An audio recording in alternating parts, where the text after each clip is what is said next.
We discussed the binomial distribution. There is also the Poisson distribution.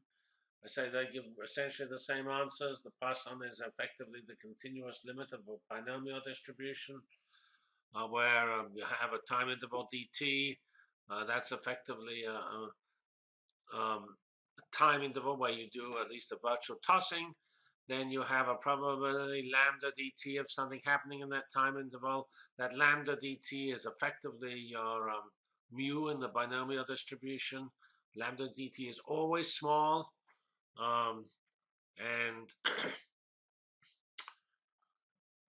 you can then calculate what this Poisson distribution gives. It's the simplest example of a Poisson distribution is nuclear decay, because there Mother Nature will generate decays with a certain probability, which ensures that the chance of a decay happening in time dt is indeed lambda dt.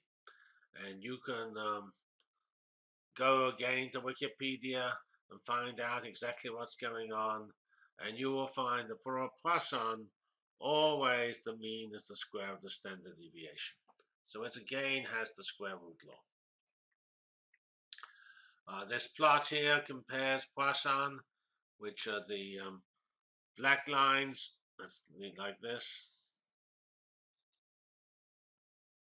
with various binomial distributions. And when you have when you do the things finely enough and chop the binomial up into many small steps, you will find the binomial looks very similar to the Poisson. And even for modest sized binomial, and you take your case and you divide it into 10 tosses, still the binomial is not so different from the Poisson distribution. Wikipedia in this article on the Poisson distribution gives lots of examples. There's one obvious. One example is cars arriving at parking lots, telephone calls arriving at an exchange, photons arriving at a telescope, and so on. Cars arriving at traffic lights. Actually, parking lots are an example of a more general concept, because cars not only arrive but they leave. So that's called a birth and death process. The birth is the cars arriving, and the death is the cars leaving. And they might have have probabilities which are some constant times dt with possibly different values to that constant. Another important example of birth and death processes occurs in population dynamics. If you have a collection of fish and sharks, maybe the fish give birth with a certain Poisson distribution. They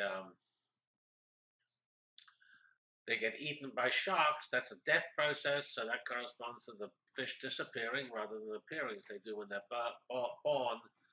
And birth and death processes all have these probabilities that are linear in time, but so they can either have positive or negative impact on the number of entities there.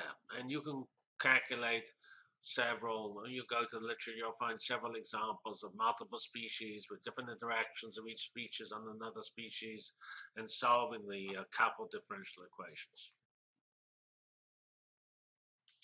Here's yet more examples. Number of soldiers killed by horse kicks is claimed to be one of the earliest cases where this was studied. Number of cells used in brewing beer was seems as important. Deaths per year in a given age group. So stock market has Poisson distributions. Number of times a server's accessed per minute, and so on.